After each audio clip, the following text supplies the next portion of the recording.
Hi, ഞാനിന്നുള്ളത് Kozhikode beach ഹോസ്പിറ്റലാണ്. അപ്പോൾ ഇവിടുത്തെ ഒരു എക്സ്പീരിയൻസ് കാര്യങ്ങളും നിങ്ങളോടുമായിട്ടൊന്ന് ഷെയർ ചെയ്യാമെന്ന് വെച്ചിട്ടാണ് ഈ വീഡിയോ. സ്വന്തമല്ലേ? അപ്പോൾ ഇത് നമ്മളെ ഫാദറാണ്. ഇതൊക്കെയുണ്ട് ഇപ്പോൾ വിശേഷം. ഞങ്ങളിവിടെ ബീച്ച് ഹോസ്പിറ്റലാണ്, കോഴിക്കോട് ബീച്ച് ഹോസ്പിറ്റലിലാണ്.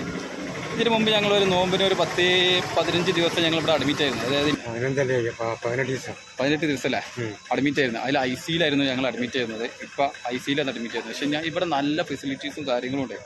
ICUലൊക്കെ എന്ന് വെച്ചിട്ടുണ്ടെങ്കിൽ നമ്മളെ ഒരു പ്രൈവറ്റ് ഹോസ്പിറ്റലിലത്തെ ഫെസിലിറ്റീസും കാര്യങ്ങളൊക്കെയാണ്. പിന്നെ പ്രത്യേകിച്ച് എനിക്ക് പറയാനുള്ളത് ഇവിടുത്തെ സ്റ്റാഫുകളായാലും പിന്നെ ഡോക്ടേഴ്സ് ആയാലും നഴ്സുമാരായാലും ഒക്കെ നല്ല സ്വഭാവവും നല്ല കാര്യങ്ങളൊക്കെ. നമ്മൾ നല്ലോണം കെയറിങ്ങും കാര്യങ്ങളൊക്കെ ഉണ്ട്. സാധാരണ ഒരു ഗവൺമെൻറ് ഹോസ്പിറ്റലിൽ എങ്ങനെയാണെന്നുള്ളത് നിങ്ങൾക്ക് അറിയാമല്ലോ, ഞാൻ പറഞ്ഞ ആവശ്യമില്ലല്ലോ. ഇവിടെ നല്ല കെയറിങ്ങും കാര്യങ്ങളൊക്കെയാണ് ഇവിടുത്തെ ഡോക്ടർമാരും നഴ്സുമാരും ഒക്കെ. പിന്നെ ഇപ്പോൾ എങ്ങനെ ഉണ്ടായിരുന്നു ICUലൊക്കെ? നല്ല സുഖമാണ് അല്ലേ? നല്ല കെയറിങ്ങും കാര്യങ്ങളൊക്കെ അല്ലേ? ഇപ്പം എങ്ങനെയുണ്ട് അസുഖങ്ങളും കുറവായില്ലേ? കുറെ സമാധാനമാണ് അല്ലേ? ഇപ്പോൾ ഉഷാറാണ്. പിന്നെ ഇതിലൊക്കെ ഉഷാറായിട്ട് അസുഖം കാര്യങ്ങളൊക്കെ മാറിയിട്ടുണ്ട്.